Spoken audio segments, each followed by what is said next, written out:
Well, good morning, gentlemen. What's up, Barry White? Sorry. Very white. Yeah, baby. That's good. You got your radio voice on today. Now I'm uncomfortable. Yeah, I'm a little head cold. Bob was feeling under the weather today, and so now he has his radio voice. Yeah. Now I'm all WKRP. In Cincinnati. Let's talk about fun stuff like getting new toys. We all love to tech, and I guess the new Apple stuff was just announced, which I guess was kind of uneventful in a way. Yeah. And by the way, this is going to come out after it's out, but yeah. Is it? Okay. So we're going to tech out today. Yeah. One of the things. But I just ordered my iPhone. You did? Well, here's why. You got a 13? I didn't want to. Oh. Mm-hmm. Oh, they offered. I really didn't. They offered you a sweet deal. Because it's just not like the upgrades are just like I like the redesign stuff when they do cool stuff, but it just wasn't that. And like better cameras, the cameras are already pretty awesome on the iPhone 12. Yeah. But my wife needed a new phone. Now, what about this selective focus thing that you can do on the new phone? That sounds really cool. If I was like a movie director, is my iPhone 12 going to have that feature? I'm like one. I would think so. I don't have a 13. I'm hopefully it does. I don't know if it does or not. They're always like, oh, that's only on the 13, and it's just a software update. Yeah, I know. Is it a software update? Probably. I Okay. don't know. I thought it was a hardware. The ProRes? Yeah. Right. You know what? So today I kind of want to tech out a little bit. We haven't really talked about like investing in technology in your business and where to invest and when not to invest, when to buy new computers for your employees, when not to. Because as you grow, if you have a team of 5, it's not as big of an investment. But if you have a team of 50, 100 people, like when is, technology does get outdated, and when is it the right time and right business decision to make some upgrades to give your employees some new gadgets, some new tools. And I think, when is it the right time to invest in technology? Oh, how do you do that? Yeah. Yeah. Okay. Let's unpack that. I'm down with that. Yeah. Do you buy people? Let's just jump right in. Do you buy people phones? Do I buy them phones? No. Okay. But we do offer. We do offer at times, or have offered, to pay for a stipend. Is that because they're using their phone a lot with work and that kind of stuff? Yeah, because most people use their phone for work, and they don't want to bring 2 phones with them. And we don't really have that type of, we haven't got to that point where we're like, okay, this is your work phone, and everything about it is work, and we lock it down, and we know where you are all the time, and all that stuff. I haven't got there, and nor do I think I would ever get there. Yeah, you probably won't. I think with the phone thing and all technology. So like my philosophy is, you want to own the information, and you want to be able to lock that down. Yeah. And I think that's important, not because it's important to own it for the sake of you do own it. Yes. But also just for liability, and if you have certain types of insurance, you have to have encryption on computers and those kind of things. Yes. And so that is one reason to have that. But a phone is obviously like a vulnerability that usually a company doesn't provide a phone unless you work on Wall Street right now. And most of our people don't even use the phone anymore. They're on Zoom calls and things. You know what I'm saying? They're not using the device to communicate in that way. It's for email and stuff like that. So Yeah, what do you Slack provide for your clients? I'm sorry, your employees. Yeah, well, we're pretty tech. We don't obviously use a lot of high tech stuff in our office. We don't have servers in our office. We have, everything's on the cloud. So we just use the normal computer Macs and screens. And so what I typically provide is for all new employees a brand new Macintosh, a MacBook Pro. Typically, sometimes it's a higher end one if it's somebody who needs something a little bit more intense for like design or graphics or animation or something like that. And then also a lot of times we'll provide a large additional screen, like a 23-inch, really. And I find that that's really good, like a very nice screen, and being able to have dual screens and be able to, the workflow seems faster. Some have 2 screens, so they have actually 3 screens total, two independent screens if they really need that. So I'm a big believer that if you can, upgrade for your employees. You were saying earlier, Yeah. so you buy a new computer for every employee, and I don't know if everyone does that. I haven't done that traditionally. There's two reasons I do that. Number one is a lot of times we don't have a lot of old computers sitting around, and if they do, they become outdated. And number two is that I always want employees to feel like when they join Anthem Republic, they're treated like, very special. It's like Christmas on their first day, right? They come in. There's a brand new MacBook Pro. It's still in the box. It has never been opened. They get to open it up. They get to set it up with their own stuff. They get to, we help them too. I mean, we set it up. But what I'm saying is, it's an experience, right? They get their brand new monitor. They get all their other Anthem Republic stuff, right? So we want that to be a really a fun experience. And for a lot of folks that work for us, they might be in marketing and advertising, especially if they're in a creative field. That feels very special to them. Yeah. If they're not in creative field, they might like, oh, it's another computer. It's great. It's a MacBook, But the creatives seem to really enjoy that process, especially if they get, the latest and greatest and the fastest processor.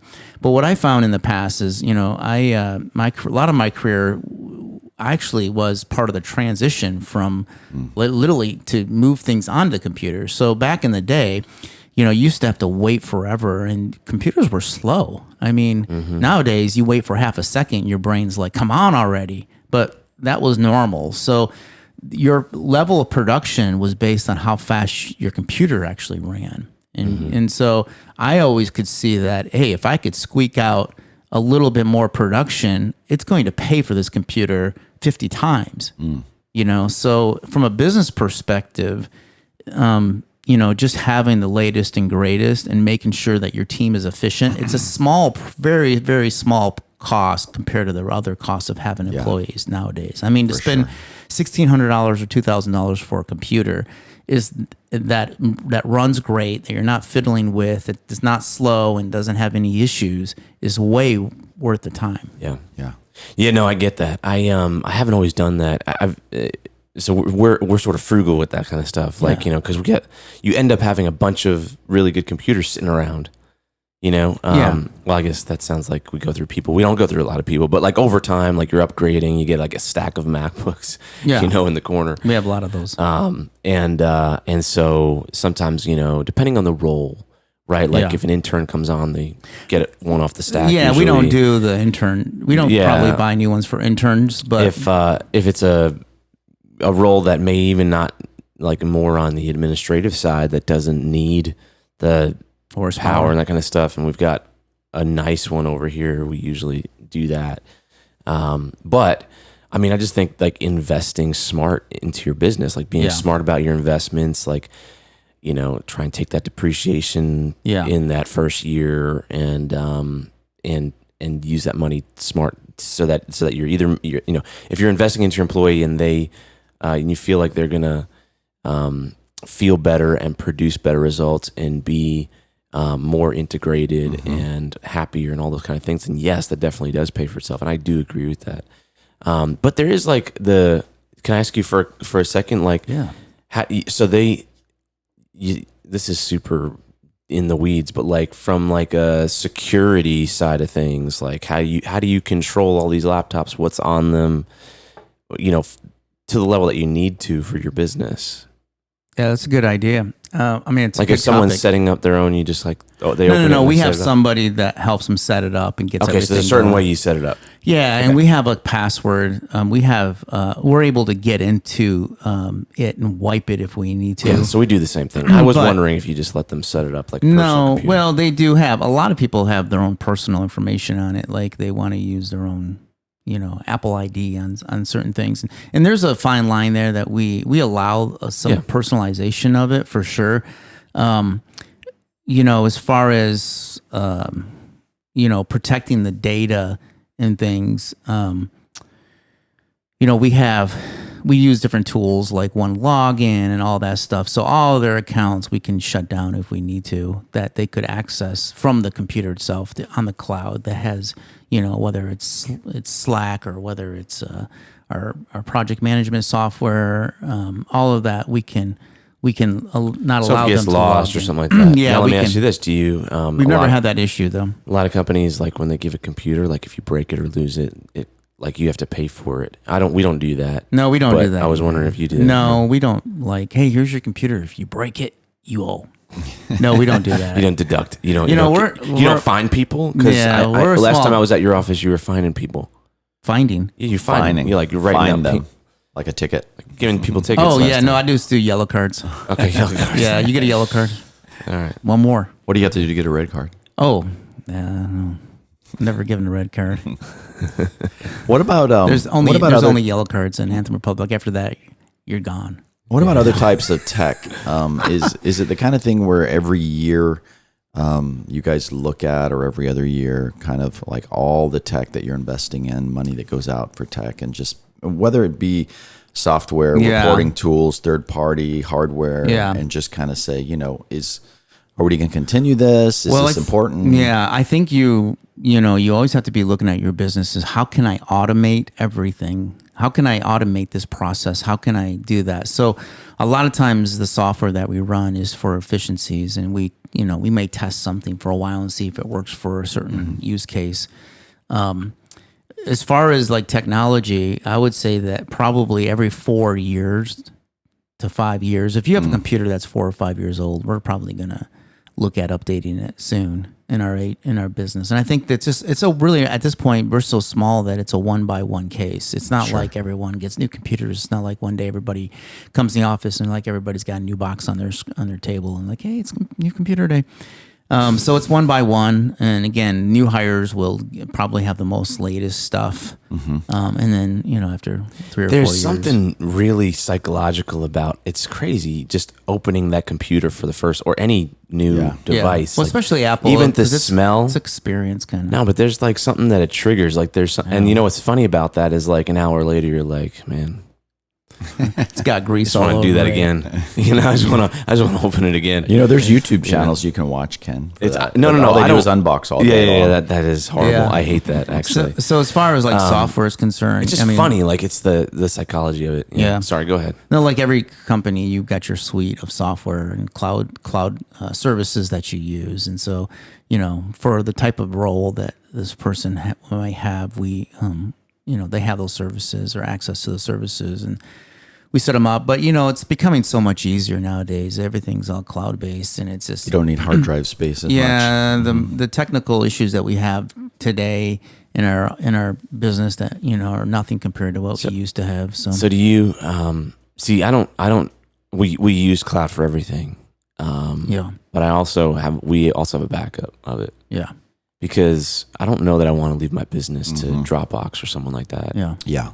That opens up a good kind of segue for something I wanted to like bolt on to this discussion, because I think it's the same vein as redundancy. We've talked about this with advertising platforms, but I think it's good to talk about it tech as well.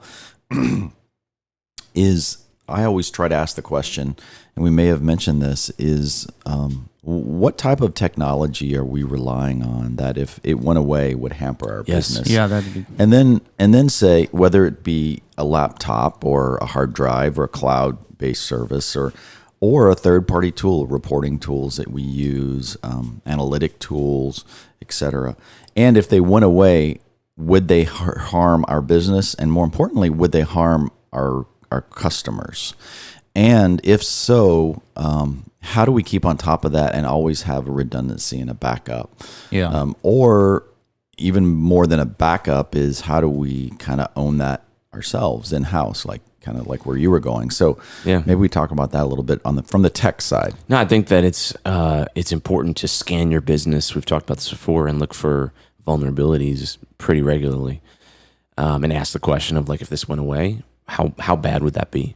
So, for instance, you said we put everything up in the cloud. Like, if today the cloud account that you have for all your files, everything, like got shut down, would that hamper your business? Do you have a backup? Right. That's a good question. So, like, well, what I do is, or we do is, obviously every laptop. So that's a vulnerability. That's a big one. That's why I was asking before, like, someone loses it or something like that. How do you you got to make sure that you can obviously lock down that information and also access the information, right? It's worse. The equipment is really not the loss. The loss is like the IP and the information and the time and all that kind of stuff. And so, I'd recommend every laptop have a cloud backup solution that's different than Dropbox. I'm sure you guys do that, right? So we use Backblaze, I think. And everything, all working files are in the cloud in a Dropbox type solution. And so we don't let anyone try and say everybody's got to just work in folders that are synced. So that's kind of like 2 redundancies, and also allows people to access files if they need to, that kind of thing. But then there's the issue that I think, which is again, we never thought some of the things that happened the last few years would ever happen. And I'm like, so what if the internet went down? What if the internet went down? Mm-hmm. What if Dropbox got hacked and everything was deleted? Or, those are things that go through my head. And so what we've begun to do, and there's so much information that we have that this is hard, but we've begun to sync it. There's it's synced down, basically, backed up. You mean localized? Yeah, on one physical computer. You have a physical hard drive computer in your office. Yeah, right. Just a ton of hard drives to sync all that information down, just as a backup of so the backup. That just kind of runs, just in case the grid goes down. You just have in a case hard the grid drive. goes down. So if there was no internet, you could locally tie now look, into if there's that. no internet, we're all kind of screwed, right? Because we use the internet. No, a lot. but temporarily. Yeah. But Yeah. I'm thinking more to the standpoint of what if Dropbox got hacked? Mm-hmm. Yeah. What if and that is iCloud got hacked or whatever. And that's whatever. not that far fetched. I mean, all kinds of things are happening there, and it would affect a lot of people. But I mean, I don't want my business is basically information, right? If it all the information was gone, it's gone. Yeah. Your business is gone. So for our listeners, would you guys advise having a physical hard drive at a location? Man, I just think that you can look, go and for most agencies, touch? for most agencies, you remember from back in the day, right? You're still making IP, you're making creative, you're making information, experience. I believe you're making educational kind of stuff. It's essentially not physical, and so I think you got to protect that. I have a different perspective than you do. Oh, please, on that. In my career, we spent so much energy backing up things to localize hard drives for dual redundancy. The dual 2 hard drives for the same content.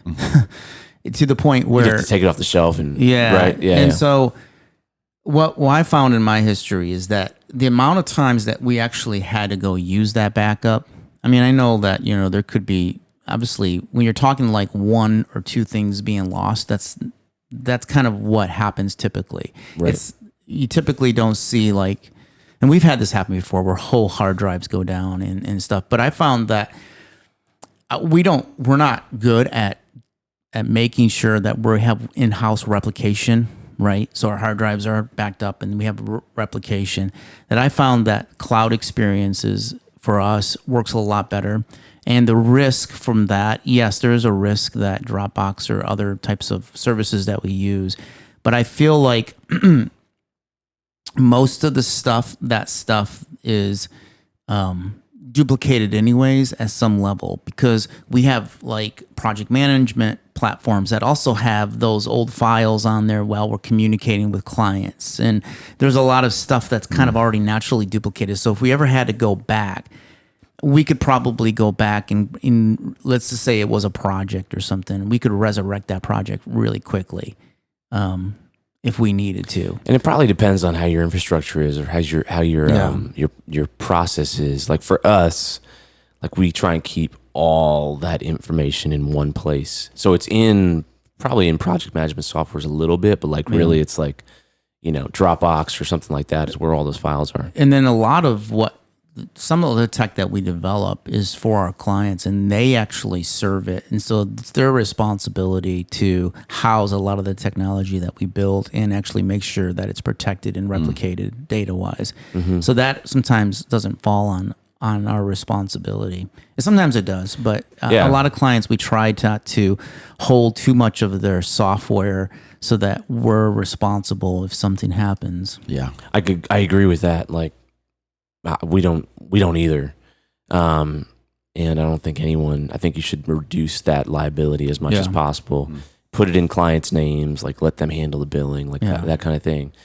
Just when it comes to like information, the way I look at it is like, okay, so it's like relatively easy to, have a computer with a bunch of hard drives just like syncing down Dropbox, and it just runs by itself. So again, what my feeling is that the amount of effort that in the past that I've spent on replication and in-house and localizing data, it just hasn't. The time it takes to do that, and nowadays the hard drive space you need is just, you're constantly having to buy new hard drive, your equipment, and storing it in your office, and then all that stuff. And we have different files that we produce, and we take those out of the office once in a while on different hard drives. They're more financial stuff, really. Contracts and things that are more like, but other than that. What about technology? I know one of the things we try to do, and I try to do with my team, is always get them to be thinking about tools that we use, third-party tools that we become really, really dependent on. Yeah. Whether it be, like I said, reporting or analysis or competitive analysis or automation. Do we have a backup? Meaning, do we have an alternative? And I think it does one of two things. It always keeps us thinking about how to be redundant and self-sufficient, but it also keeps us ahead of the curve, I think, and it trains teams. You learn about new opportunities. You're always trying to stay ahead of the curve because it's real easy to like we love Slido or we love quick reports or whatever you use. And then 4 years later, you're still using and delivering the same reports versus going, oh, is there something better? Is there something that automates faster? Is there something that's visually more pleasing? And I think that's such an easy thing to do. Is I think that there's a lot of people, including myself, that really like to have this thing where you use a software and you use it for 10 years because you're just so familiar with it, and you don't want to change. And most people like that. They just want to work on something that they understand. They don't want to look for the next new thing. That's why I'm still on MySpace. But I know. Anyways, you got the Purple Hearts. Yes, that's right. Background on yours. Tom and I have been friends for so long. we finish each other's sentences.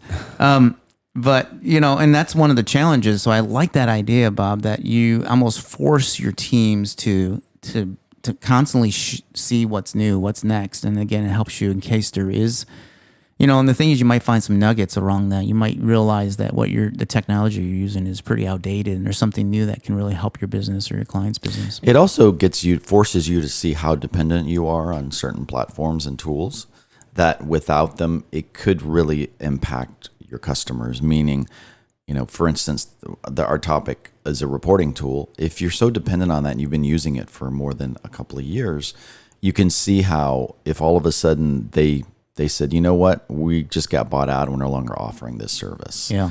Okay. And they told you that tomorrow. What would that mean when your reports are due, every single week with clients? Can you shift that quick? Can you learn new technology? And usually you can. Yes. But I do think it's a good idea to just, every quarter or once a year, just go through every piece of technology from laptops to servers to third-party tools and just say, if we lost this, just like you would do with ad platforms, which a lot of people are experiencing right now. Yes. If we lost this or if it wasn't effective, how would it impact our business? How would it impact our customers? And then say, okay, let's do redundancy. Let's have a backup, or let's try something different that's not as vulnerable. And it's interesting. We've been talking a lot. We've had this situation just happen, but it was with an ad platform with Facebook. I don't know if you know Facebook and Instagram. Literally a month and a half ago, just decided that they're not going to allow you to target under 18 with any type of information outside of just their age, their location, or their gender. So you can't target them based on a unique interest or anything. Brand new, and literally within 4 weeks they cut it off. So Right. basically, from the time they mentioned it to the time they cut it off was actually less than 4 weeks, 3 weeks. This took that ability. Well, we have a client that their core demo is 16 and 17-year olds really for higher ed, and we use that platform a lot. And now that's just those leads just completely we can't get those leads anymore from from Instagram or Facebook, and so now we have to shift and decide what to do. But the sad thing about it is it's with some of these platforms, like you said, something even as big as large as Facebook, they can decide to shut off a feature shut it off within weeks. And it leaves people like us scrambling for like, where do we find these opportunities for this demo? Like we have to kind of go back to old school techniques at some level. So having these things in your hip pocket is a plan B, I think. And even running plans together, we should have been really probably, Yes. we understand that That's a all great these example. platforms are going this That's way. a great example of how I'm sure the uncomfortable conversation you had to have with your client was, hey, we can't target your target anymore and on I have Facebook. and I have to assume that our targets, our clients are like, how come you didn't see that coming? Right. You guys are in that space. I'm like, well, they literally said it, like came out with it, and then 3 weeks shut it off. And they didn't give much notice. Facebook doesn't give you sometimes a lot of screaming notices. You kind of got to find it. Like Right. when you're going into certain areas, you're like, oh, by the way, you can't market to these folks. Yeah. They kind of this was really low key messaging for this change. So anyways, again, and then so, but I definitely feel like that you're right. I feel like sometimes, we sell to our clients, 10-year-old technology. Yeah. You know what I think can happen really quickly with technology is you can end up having you can hoard all the digital tools. Yeah. So like you always get the the education platform, the reporting platform, the SEM tool, the SEM Rush, the SEO tool, the backlink checker, the backlinko, it goes on and on and on. Before you know it, you got $20,000 a month going out to subscription services that never gets audited or anything like that. And so I don't know. We because we're in that space. We get hey, this deal, hey, this lifetime offer, this kind of thing, and so Free month. so we try these things out, but then a lot of times we end up on them, or that's what it used to be, and so we'll take like at least once a year where we go through everything on that list. But it can be hard to find that. Like it can be hard to know what you've got if you don't organize it. Well, and I think isn't that typical of all digital agencies, especially like they have their suite of like 10 products that they use, and that's their silver bullet. Like this is how we do what we do, but it takes 10 different micro software, that cloud-based softwares to create your toolbox. Yeah. We're curators. But I think the point is you can end up with 100 of those things. Exactly. And not know it and only use 10. Well, every month our financial guys sends me a note and go, hey, what's this charge? Do we need it? Yeah. Yeah. Yeah. I mean, But then once you say yes, does it ever get rechecked? yes. I think the question for that is, are we using this to make money? Like, Yes. are you That's the buying question. this cloud software and are we billing for it at some level? Is the stuff that we're generating, is it Absolutely, getting billed? And I think that's what you have to ask the question. Or is it just for fun? Or are you just testing it right now and figuring out if it's actually a useful tool? And you just brought up a great point that I think one of the things that we try to do, not always well, but I do think it's a great advice for anyone listening, is if you do have an expense like that, Ken, where you have a subscription, is figure out ways to charge the clients and encourage them to let them pay for that subscription. Meaning, you can ethically and honestly do that by saying, okay, we use this specific tool for this client every single month. Well, do they get the benefits of that report? And if they do, can we work out a way to charge them for that? And I agree with that. A simple thing, Of course. And I know this is right up your alley, Ken, is any type of administrative software that you use for billing or for reports or anything like that for clients, just have a fee that's an administrative fee that says, I know that at the beginning of an engagement, it's on the proposal, and maybe it's a star with small letters that say, every client pays a $25 a month administrative fee or reporting fee or billing fee that covers, this, and this. Yeah, And I think most the point people are is used to that. Yeah, they all add up is the Yeah. point. And like I think a lot of people don't audit that, and a lot of times you got these individuals and agencies that kind of are in the tech space that are like, oh, this thing, and then you end up never billing for it, Right. and never auditing it, and it's a significant expense. Yeah. A lot of times. Yeah, some of these softwares aren't cheap. I mean, you can No, pay you can- $1,000 a month to some of them. Right, even $200-$300 a month, and then times 10, 20 of them, or whatever. That can easily happen because there's plenty of those type of tools out there. Yeah. Becomes really significant, at least. I mean, do you think that with the invention of 5G and even faster technologies in the future, that we're talking about a lot about tech? I mean, everything's going to be cloud. Like there'll just be dummy computers that are connected, and they run so fast that none of the data will be housed on these. We're going kind of back to the early 60s. Back to the privacy. terminal. Yeah, the Privacy terminal. issues. Yeah, except for all the privacy issues with that, and access to data. Yeah, I kind of feel though. Big Brother and for all the things. Yeah, you're right. I kind of feel though for us, like I'm kind of over all of that already. I've already gone through the part where there's growing pains of like, oh, I don't know if I want to give up my data. I want to put it up on the cloud. Someone's going to steal it. I've kind of already gotten over that fear to the point where I don't think like that Gotta anymore. get back, man. I know, but Gotta get back. I mean, I don't know what to tell you. Ken will get you back. I know. So I think the challenge is how do we in the future, and we can get it. I mean, we can really geek out on this, but I don't want to geek out because I'll bore people. But, where your stuff's on the cloud, but you still have protection over your data. Like your stuff is on like a blockchain or something like that, where nobody can Blockchain get where access. it's actually And end-to-end you're- encrypted. Yeah, Yes. encrypted, and you're leasing it Look, to these end-to-end third parties. encryption with all these kind of things is Yeah. not hard. They intentionally don't do it. Yeah, A lot of these technologies, because it's not hard to do. It's not hard to make it so that they can't read that stuff. yeah, So that's the concerning part of it. yeah. So yes. Yeah, I mean, do you think that Apple? Let's talk about these tier ones like Apple. Apple is probably leading the protection, the encryption. They've always they're talking. Your iChat chats are completely encrypted, apparently. Except for the backups. Really? Except for the backups. Yeah, and that's the sad thing about it. There's actually an article or there's some press release that Apple put out because they were planning to end-to-end encrypt their iCloud backups. Oh. And basically the government said, no, they can't do that. Really? And they stopped. Yeah. So the government. So those are all encrypted, but if they're backed up in iMessage in the cloud or whatever it's called, or if you've got iCloud backups, it's all unencrypted. Okay.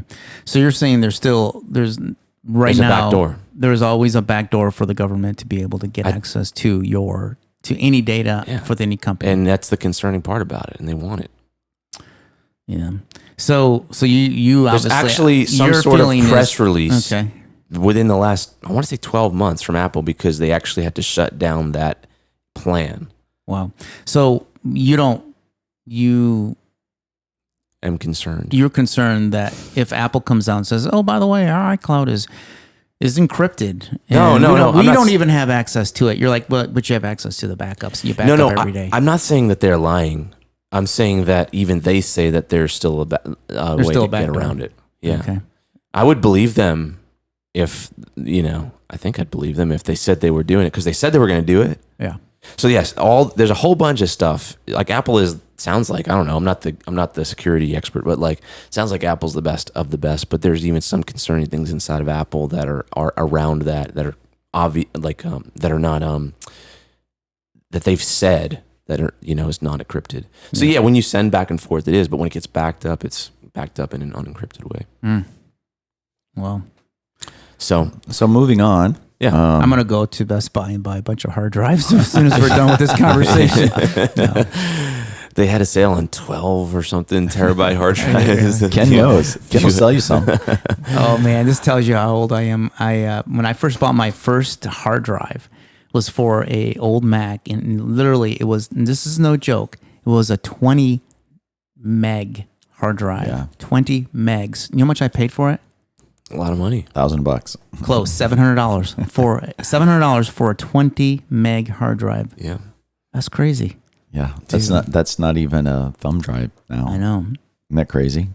Yeah, what's amazing is you can buy like multiple gigabyte thumb drives now, which you can just pop on your USB and you're off to the races. Everything's backed up, which is crazy to think about. Yeah. Well, our little memory card on the back of our podcast tool here is like It's pretty high. It's like what, a quarter of an inch? Oh yeah, right. It's like a little chiclet. I used to lose them all the time. Those memory cards are horrible. They're like tiny little chiclets. Yeah, I know. They're smaller than Man, chiclets. technology is awesome. I know. You sound so old. Back in my day, is 20 megabytes. I know. could be that. I had a hard drive the size of this room. No, I get it. I remember that. I remember all that stuff. I'm not. This isn't verbatim, but I know Steve Jobs' goal with Apple is to create technology and software that just runs in the background, where it's part of your life, but you don't actually feel it. You know what I mean? And I feel like we're kind of there a little bit.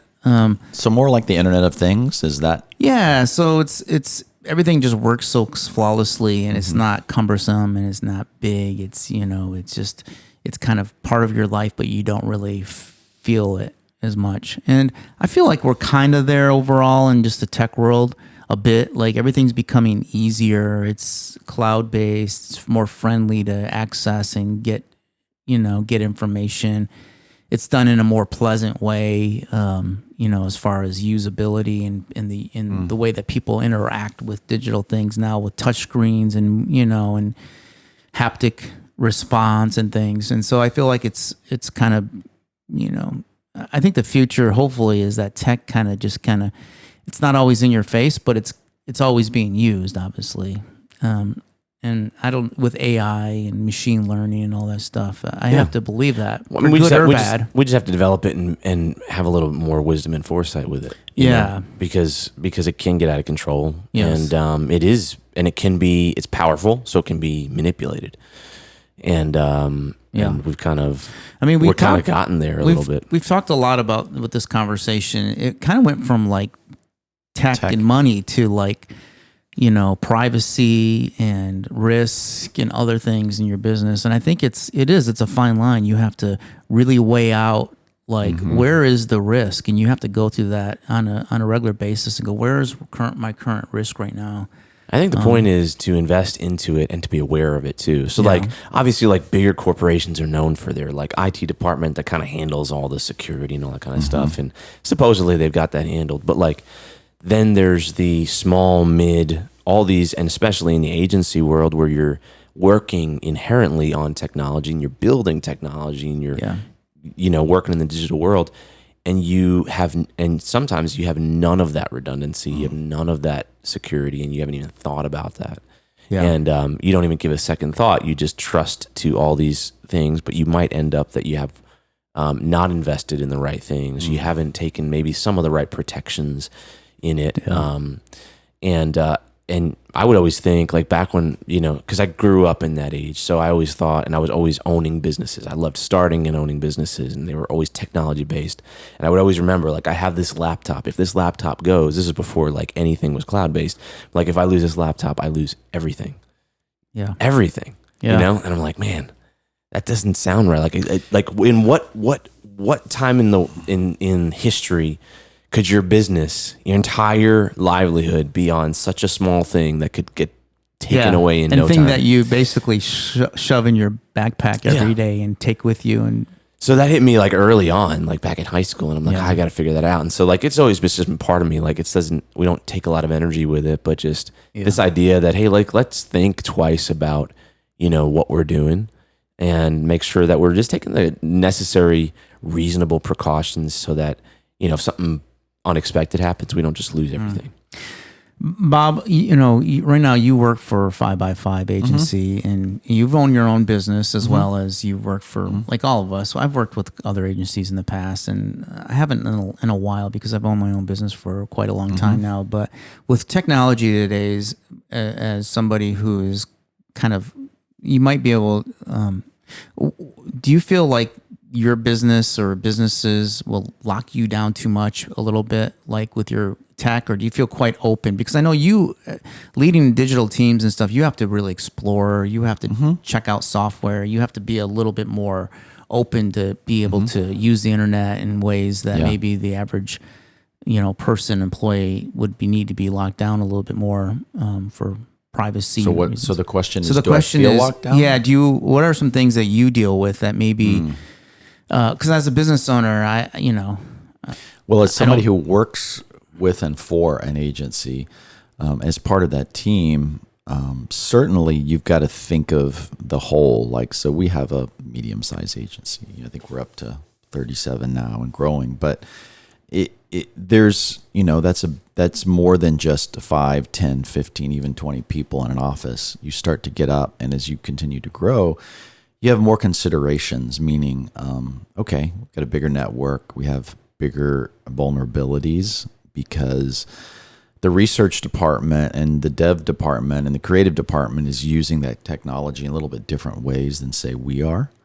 And so you've got to consider that. But as far as locking things down, I think every agency / company has their own culture of what's acceptable and what's not. And for us, we're not super strict that way, meaning, we don't have an IT security person that, we're allowed to do this or not allowed to do that.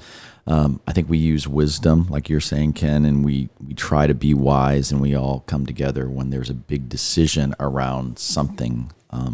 Are you involved in some of those decisions? Like absolutely. What employees are able to do, what type of software they Well, I kind of have my own autonomy over the digital team, meaning I get to make those decisions for the most part. Certainly I have to get, if it's a bigger investment, I want to get that approved and talk with other people. But as far as what we use, how we use it, I have a lot of autonomy on that. But I also think probably, like the three of us sitting here, being in the digital agency world for so long, we probably have the best view of it, and probably the most interesting perspectives from kind of how we use it. And so one of the things that I'm always pushing for, and it's something that I think is really important for my listeners, is inside of it, if you do work for other agencies, you are and should be the leader when it comes to that kind of tech. You should be pushing others to think about things that way, because let's face it, a creative director sitting there making beautiful art and creative and brands all day, he's not thinking about this discussion at all, usually, right?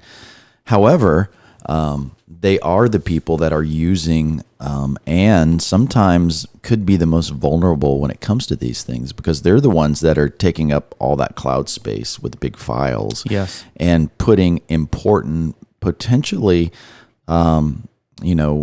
information about clients when it comes to, their trademark IP up and around. And so, they may not be thinking about the vulnerabilities that they're open to. That's a good discussion. I mean, it's a whole different, that's another podcast, but we can talk about a little bit about what type of requirements that your clients give to you that you would need to support their, whether it's cyber crime risk, what type of insurance, and other things when it comes to technology and their IP.